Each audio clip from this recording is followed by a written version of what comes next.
Bismillahirrahmanirrahim. Assalamualaikum warahmatullahi wabarakatuh. Waalaikumsalam warahmatullahi wabarakatuh. Innal hamdalillah nahmadu wa nasta'inu wa nastaghfiruh.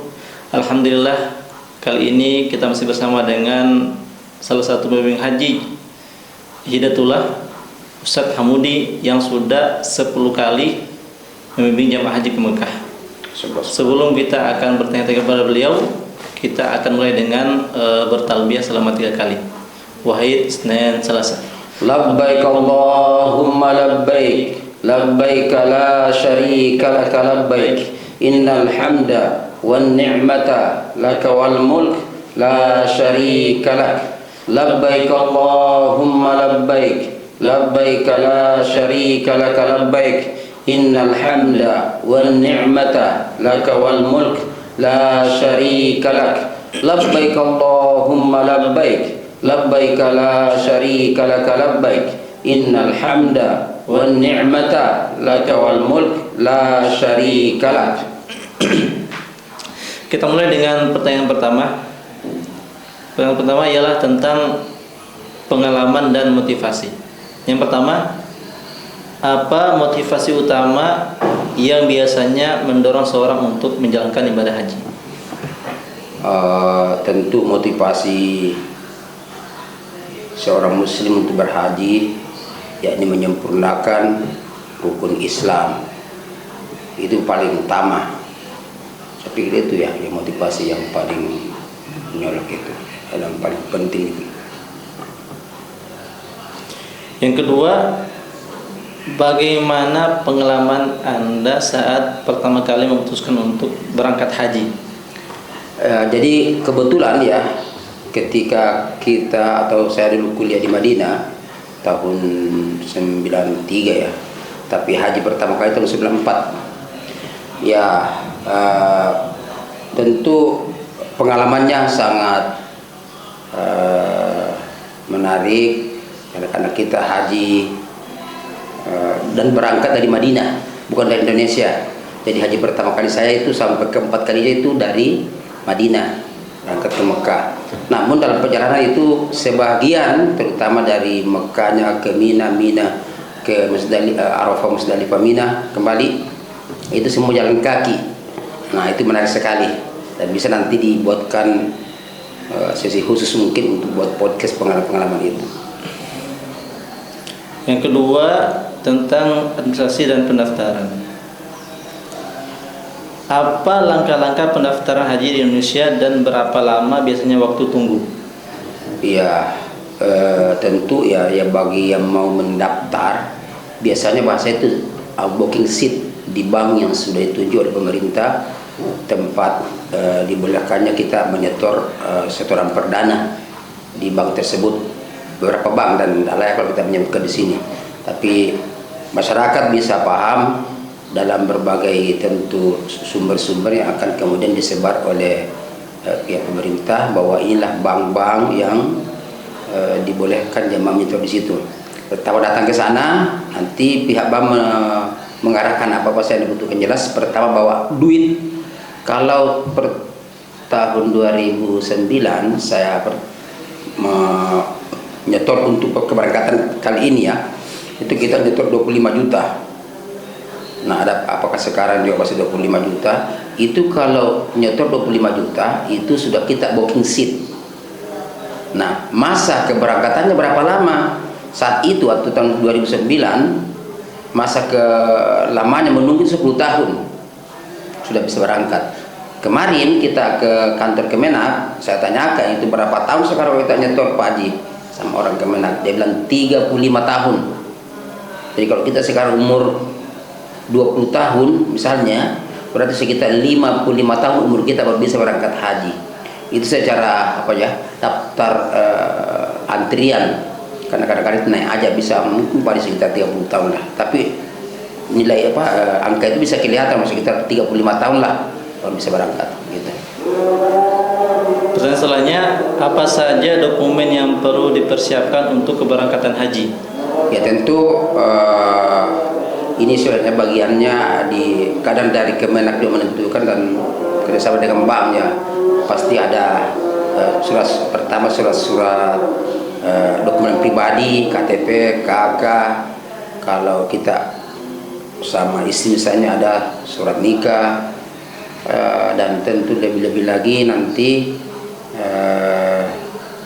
surat bukti setoran itu akan jadi dokumen kita pegang. Nanti saatnya kita menjelang berangkat itu akan diminta mana bukti bahwa Anda pernah menyetor untuk booking seat haji tersebut.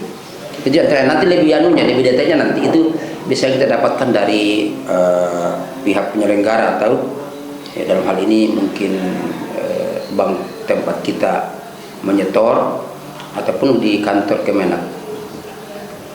Sekarang kita akan masuk ke bagian finansial dan biaya. Yang pertama, berapa kisaran biaya haji reguler dan haji khusus, seperti apa perbedaannya? Ya, biaya haji yang reguler ini adalah yang lewat pemerintah ya, yang tidak bukan plus ya, bukan juga haji sandal jepit, kadang-kadang dulu ada istilah begitu ya. Yang resmi mendaftar yang antrian panjang itu biayanya juga tidak terlalu bisa diperkirakan bahwa tahun itu sesungguhnya sekitar 90 juta kurang lebih ya biayanya. Namun dalam bahasa pemerintah bahwa di sana disubsidi karena dana yang kita masukkan ditabung itu konon itu apakah dibuat jadi modal usaha atau apa kemudian hasilnya berbagi hasil begitu. Jadi tapi bahasanya dalam laporan pemerintah itu adalah disubsidi. Jadi perkiraan sekitar yang kita nanti store itu kalau misalnya itu 25 ya kurang lebih mungkin untuk sekarang ini sekitar 20 juta kurang lebih tambahannya gitu. Dan perbedaan antara haji reguler dengan haji plus ya, kalau haji reguler antri panjang ya, namun yang haji plus itu antrinya tadi yang reguler itu ya antri panjang tapi agak murah ya, agak murah. Kalau yang NH plus antrinya mungkin bisa sekitar 5 tahun aja kurang lebih, bahkan ada yang lebih cepat lagi bisa 2-3 tahun udah berangkat, tapi biayanya bisa sampai 300 sampai 400 juta. Nah itu biayanya bisa, tapi ya tergantung kita sebenarnya lah yang mana yang dipilih, tapi itu tadi perbedaannya. Dan selanjutnya, bagaimana tips mengelola keuangan untuk mempersiapkan biaya haji? Tapi ini kembali kepada pribadi-pribadi yang jelas. Kita sudah harus terbiasa menabung, bahwa haji ini membutuhkan biaya dan fisik. Jadi berlatih menabung gitu. Bagi yang berpenghasilan pas-pasan ya bagaimana caranya ya, kalau yang banyak duitnya sih ya tidak terlalu repot itu. Begitu dia mau berangkat haji atau menyetor jadwal pemberangkatan yang punya uang sampai bisa membiayai dirinya ONA plus misalnya, tidak terlalu repot. Tapi bagi masyarakat yang mau pakai reguler tersebut ya dari jauh-jauh hari sebelumnya, harus jauh-jauh tahun, bukan jauh-jauh hari, jauh-jauh tahun sebelumnya sudah harus terbiasa menabung gitu. Kemudian kita akan bahas tentang persiapan fisik dan mental. Yang pertama, bagaimana cara mempersiapkan kondisi fisik untuk menghadapi perjalanan ibadah haji? Ya, jadi betul, ibadah haji ini ada ibadah fisik dan ibadah mal ya. Kalaupun kita punya uang, punya materi, tapi kita tidak sehat, itu pasti terkendala, bahkan bisa-bisa tidak jadi berangkat. Punya kesehatan, tidak punya mal, tidak bisa. Jadi harus dua-duanya ini.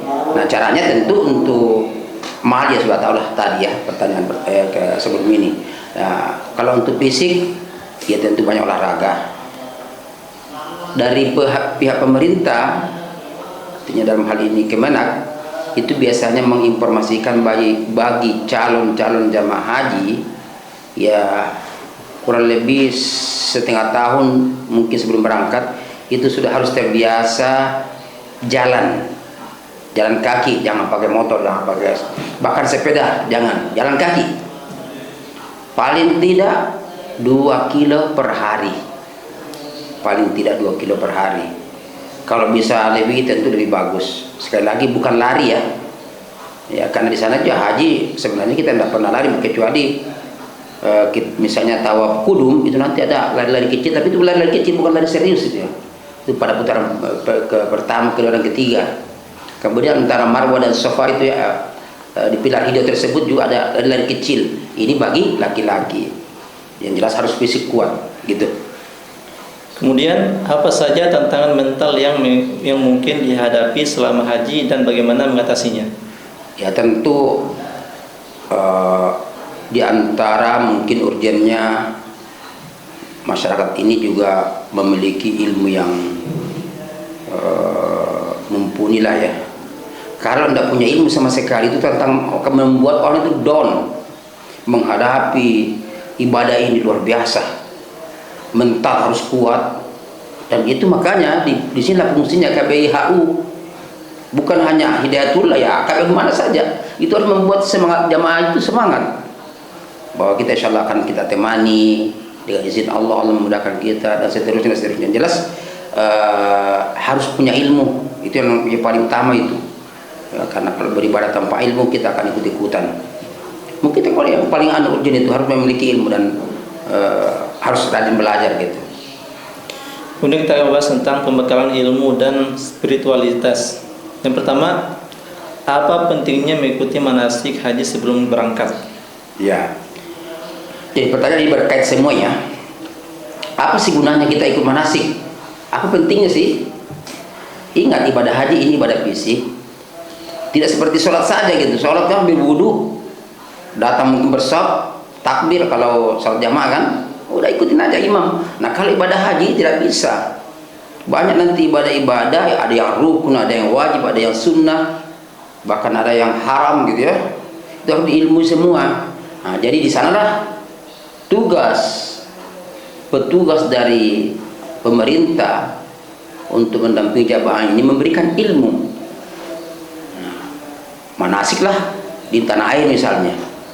Di sana kadang-kadang ada jamaah yang tidak sempat manasik karena sibuk mungkin kerja dan seterusnya. Ini sangat-sangat bisa mengganggu ibadahnya.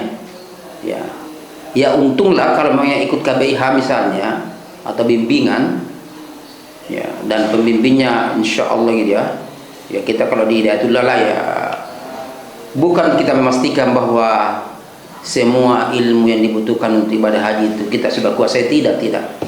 Tapi sedikit ada pengalaman dan kita selalu berdampingan dengan jamaah. Tidur kita sama-sama, bahkan makan sama-sama, jalan sama-sama, ibadah apa saja ditemani. Nah itu yang membuat sedikit jamaah itu tenang.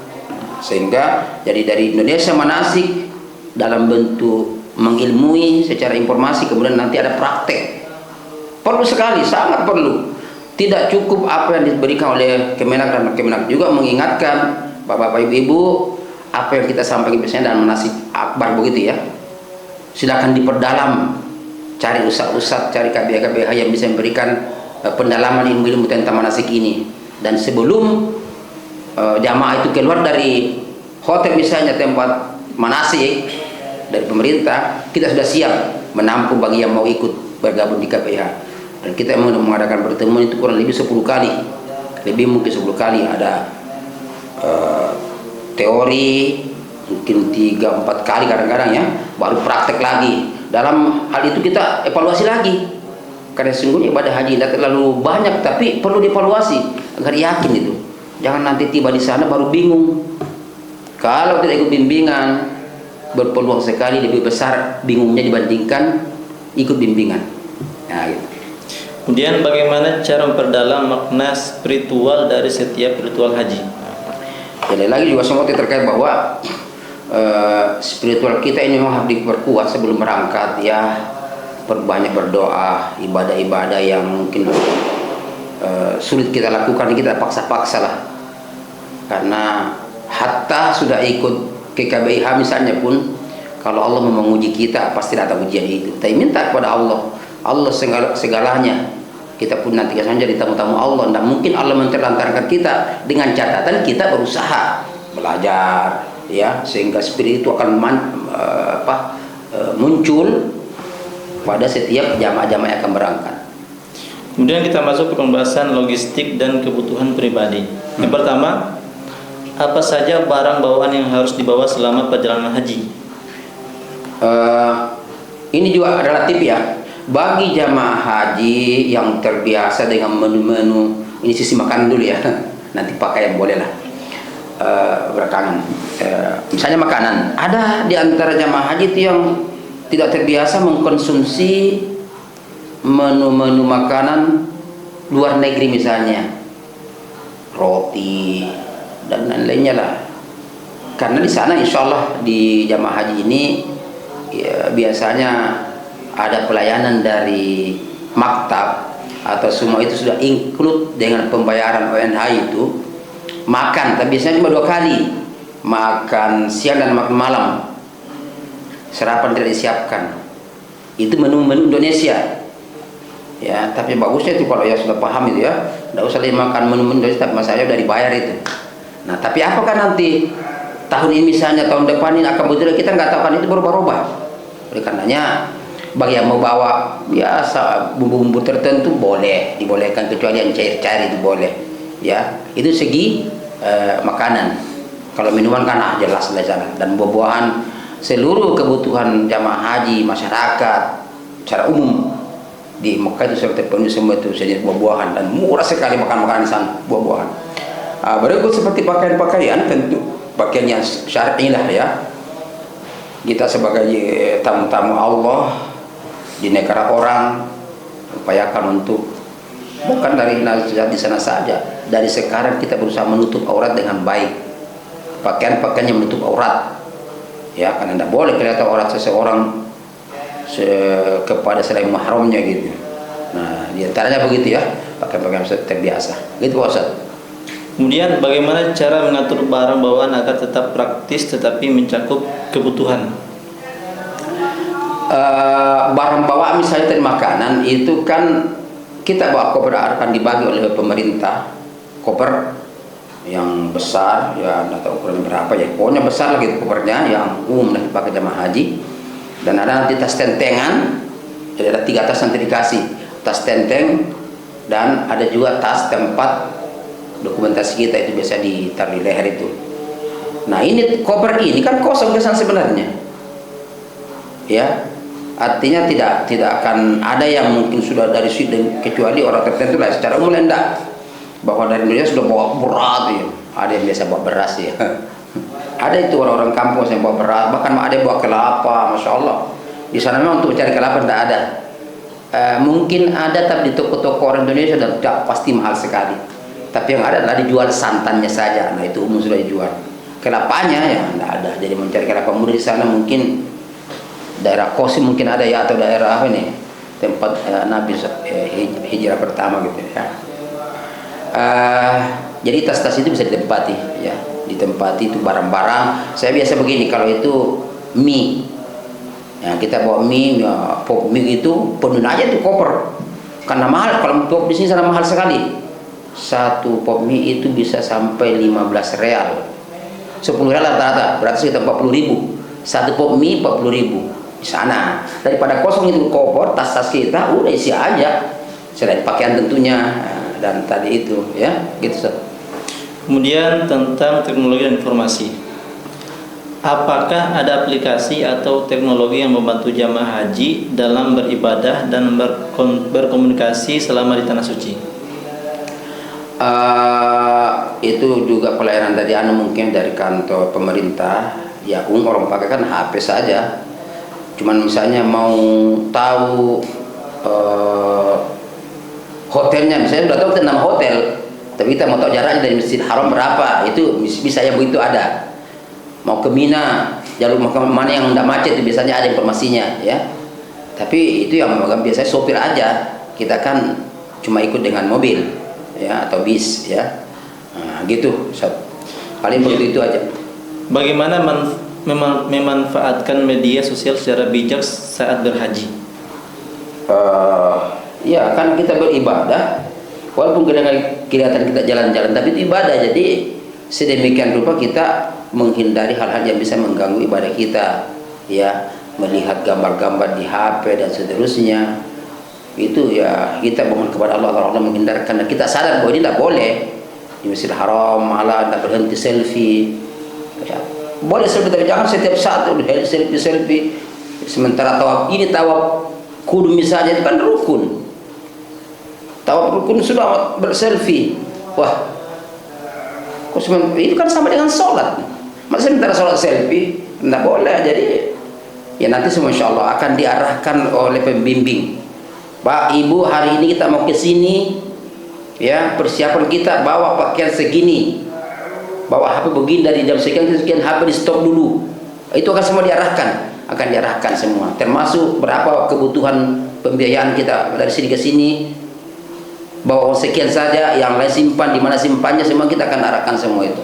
Ya, bahkan arah di mana di sini penukaran uang, di sini ada ternyata warung-warung Indonesia, ada masakan itu semua kita akan informasikan itu atau bantu jamaah. Kemudian pertanyaan terakhir tentang pasca haji. Apa langkah-langkah untuk menjaga kemakburan haji setelah pulang ke tanah air? Di antara yang saya ingat ya dari anjuran atau keinginan pemerintah agar jamaah-jamaah haji setelah pulang bisa mengkondisikan dirinya berada di dalam keadaan ya sebagaimana haji lah. Kita biaya paling tidak mungkin ada yang bawa bekal 50 juta di luar dari UNH tadi ya.